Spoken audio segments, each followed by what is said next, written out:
Τι είναι προσευχή? Τι είναι προσευχή? Τι είναι προσευχή? Ναι. Δεν έμαθα να προσεύχομαι για να μπορώ να το πω. Τι είναι προσευχή? Προσευχή είναι τα πάντα. Προσευχή είναι ο τρόπος που με κοιτάς, ο τρόπος που σε κοιτάω, που σου μιλάω. Προσευχή είναι ο τρόπος που ζω, που αναπνέω. Τι είναι πνοή, μου λέει κάποιος? Αν δεν έχεις την αναπνοή σου, πέθανες. Τι είναι όμως η προσευχή? Η προσευχή είναι το τίμιο δώρο του ανθρώπου στην ψυχή του. Προσευχή είναι η τίμια ευχαριστία της ψυχής προς τον Θεό. Προσευχή είναι η ζωή. Ζωή είναι η προσευχή. Ο τρόπος που μιλάς, ο τρόπος που σκέπτεσαι, τα θετικά σου, τα αρνητικά σου, όλα είναι προσευχή. Ο τρόπος που τρως, πώς κάθεσαι να φας, πώς σκέπτεσαι, ο τρόπος που πλησιάζεις κάποιον, που φεύγεις από κάποιον, τα πάντα είναι προσευχή. Στο βιβλίο έχω αφιερώσει ένα μεγάλο κεφάλαιο που μιλάω για την προσευχή και τα επίπεδα της προσευχής. Εκεί, στο θέμα αυτό, έχω αναπτύξει την προσευχή σε εισαγωγή και την προσευχή στα 7 της επίπεδα, ώστε και ο πιο άπειρος άνθρωπος να έχει επίγνωση της προσευχής. Η προσευχή δεν είναι ο σκοπός που νομίζουν κάποιοι ότι πρέπει να προσεύχομαι για το Θεό. Ο Θεός δεν έχει και ανάγκη την προσευχή μας. Εμείς την έχουμε ανάγκη για να επικοινωνήσουμε με το Θεό και με τον εαυτό μας. Και με τους γύρω μας, γιατί δεν κάνει να επικοινωνείς με τους ανθρώπους γύρω σου αν δεν έχεις προηγουμένως προσευχηθεί για αυτούς. Είναι φοβερή αμαρτία, είναι λάθος. Όμως οι άνθρωποι ακόμα δεν έμαθαν τη σπουδαιότητα της προσευχής. Παρότι πολλοί άνθρωποι έχουν μιλήσει για την προσευχή, πολλοί Άγιοι, γίνονται πολλές προσευχές σε ναούς. Εν τούτης οι άνθρωποι, ο πολύς πληθυσμός της γης δεν έχει ακόμα κατανοήσει την αξία της προσευχής. Η προσευχή δεν είναι ο σκοπός, είναι ο στίβος που εκεί αθλείσαι. Και αθλείσαι για να αποκτήσεις ένα πνευματικό σώμα με πνευματικό περιεχόμενο αρετής, με πνευματική ποιότητα αρετής. Εκεί στην προσευχή αθλείσαι για να πάρεις ένα νου γεμάτο οικοδομία αρετής. Να πάρεις ένα λόγο ο οποίος θα αποκτήσει ζωηφόρο ενέργεια για τη ζωή σου και για τους γύρω σου. Η προσευχή είναι ο στίβος που αθλείσαι για να αποκτήσεις ένα πνευματικό σώμα ολοκληρωμένο στην αγάπη. Αν προσεύχεσαι και το πνευματικό σου σώμα παραμένει ίδιο, δεν έχεις πετύχει τίποτε. Είναι σαν κάποιος να προσεύχεται στο γυμναστήριο, να κάνει ωραία γυμναστική, αλλά να παραμένει το σώμα του άκαμπτο, χωρίς να έχει αθλητικό σώμα. Στην προσευχή θα πρέπει να προσέξουμε, όπως και στον αθλητισμό τον απλό, ότι ένας που θέλει να γίνει δρομέας δεν κάνει βάρη, κάνει άλλη γυμναστική. Ένας άνθρωπος που θέλει να σηκώνει βάρη δεν μπορεί να κάνει αυστηρή δίαιτα, θα πρέπει να τρώει καλά ώστε και ανάλογα για τις ασκήσεις. Το ίδιο είναι και στην προσευχή. Θα πρέπει δηλαδή να έχουμε κατά νου ότι το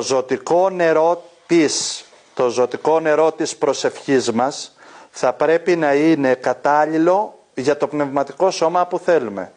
Όταν εγώ θέλω πνευματικό σώμα αγάπης, δεν μπορώ να εργάζομαι λόγους απάτης. Όταν εγώ θέλω ένα πνευματικό σώμα αγιότητας, δεν μπορώ να καλλιεργώ μέσα μου εσωτερικές εικόνες δυστυχίας και αρπαγής και εκμετάλλευσης.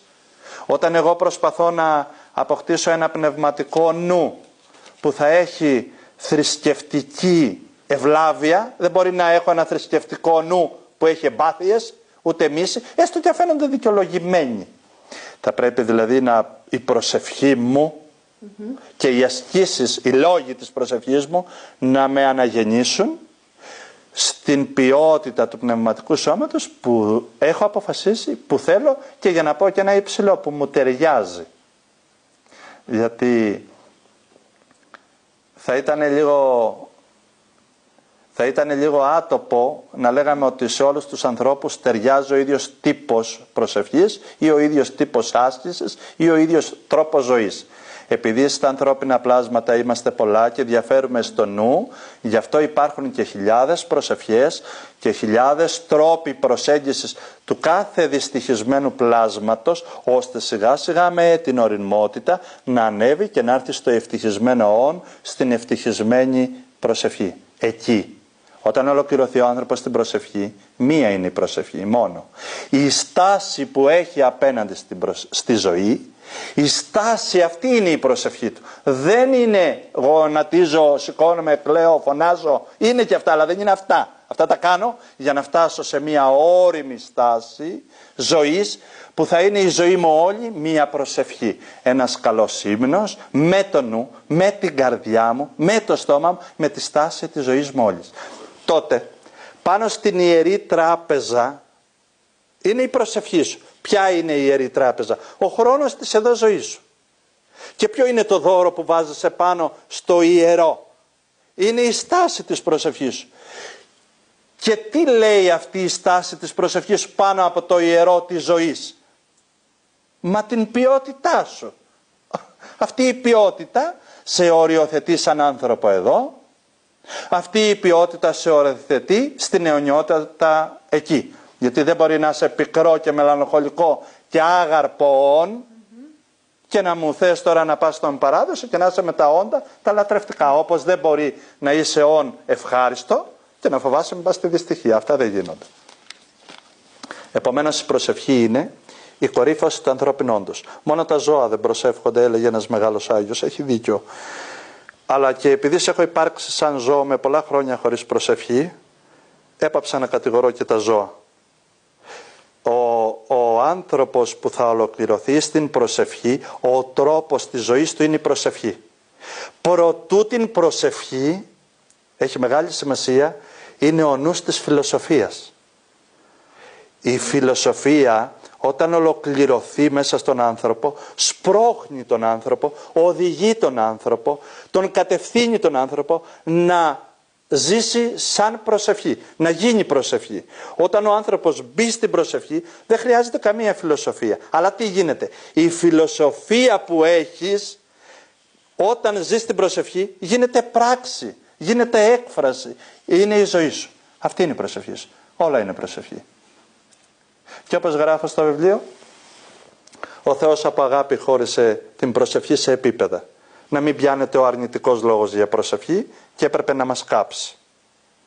Η ίδια η ψυχή να μας χαθεί. Τα χώρισε σε επίπεδα. Έχω γράψει μέσα στο βιβλίο ολοκληρωμένα τα επίπεδα, και ο πιο απλός άνθρωπος που δεν έχει δοκιμάσει ποτέ του να προσευχηθεί μπορεί να ωφεληθεί, αλλά και ο πιο όριμος μπορεί να ακολουθήσει τους μεγάλους δρόμους της προσευχής.